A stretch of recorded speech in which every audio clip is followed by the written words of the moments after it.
Hello everyone, a warm welcome from SGT University. I am Nisha Solanki from Faculty of Commerce and Management. As we know, strategic human resource management is one of the important aspects of the organization. Regarding this, best practice and best fit is one of the important approach given in the strategic human resource management. Now, in the first session of this e-learning, we are going to discuss about the best practices approach. When we are talking about the meaning and definition of best practice, it can be defined as a universal set of practices that will enhance the performance of all organizations they were applied to. That means it is very general practice, and according to the best practice approach, we can say that best practices can result into the success of the organization and always result in a better way applicable in every organization. Some of the benefits of best practices in the organization, we can say like, if good HR practices are implemented in the organization, that will lead to the organizational performance higher. That means employees will be motivated, they will be satisfied, and they will be more hardworking, and in that way, they will contribute more to the success and performance of the organization. Another one is, if we are talking about the good HR practices, that is also lead to the employee commitment. If good practices will be implemented in the favor of employees, that will enhance the commitment level of the employees and they will be more enthusiastic. And those committed and enthusiastic employees will contribute to the organizational performance. Another practice, in the best practice, we can say that it will also lead to the employee satisfaction. Employees will be more happy with the benefits and the rewards and the recognition they will be getting against the efforts they are putting for the organization, and that's why employee satisfaction level will be increased. So here we can say that good practices related to the HR result into the employee satisfaction and ultimately to the best performance of the organization. As per the study conducted by the Pfeffer and Guest in 2001, empirical research in the best practice field shows similar groups of HR policies which are especially appropriate for exploiting performance irrespective of the market and product strategies. That means the research can say that best practices always result into the better performance in the organization irrespective of the context of the organization.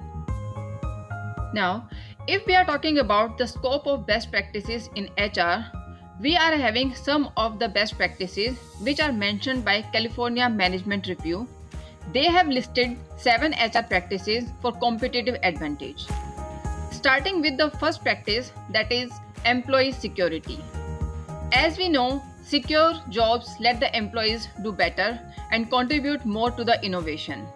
Means, if employees are feeling secure with their jobs in the organization, they can do the research and innovation with free mind and they are not having any fear for losing the job.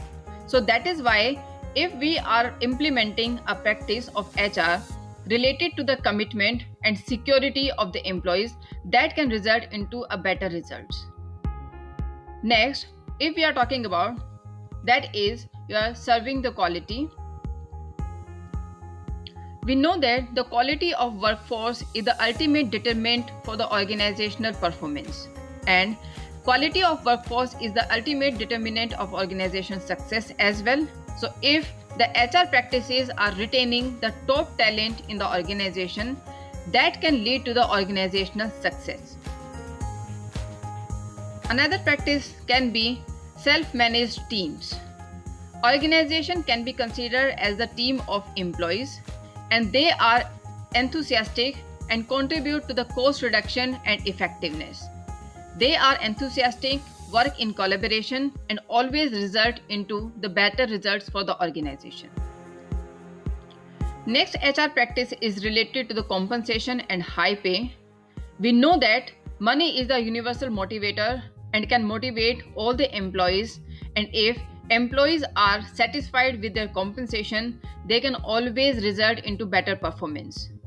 Every time money is not the motivator, but the recognition and rewards to the employees can also add to the value of the organization.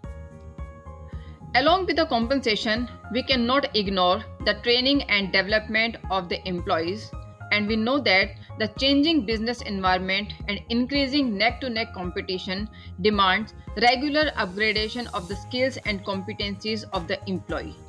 To match with this upgradation, HR managers need to adopt well-training programs for their employees.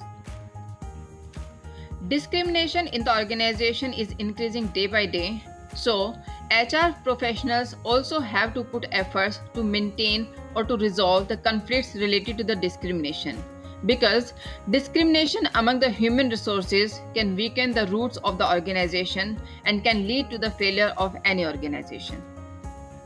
And the last activity for best practice approach is shared information.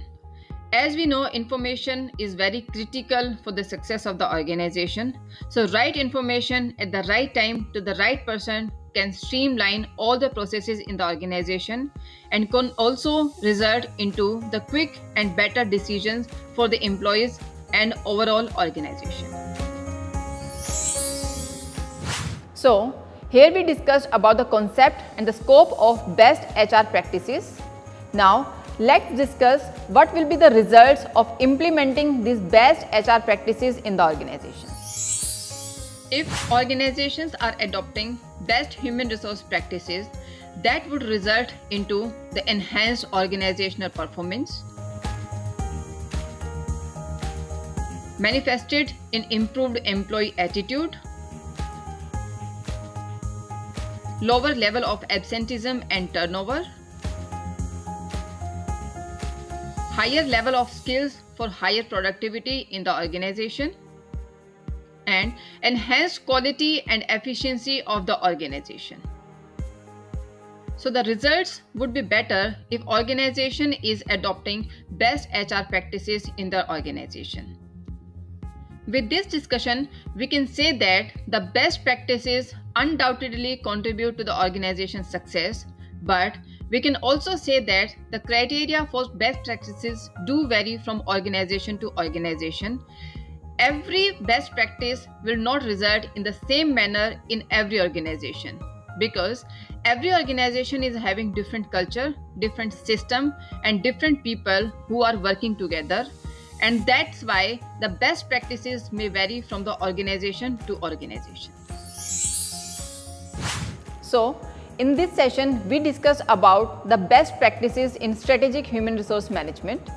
In the next session, we will be discussing about best fit approach of strategic human resource management.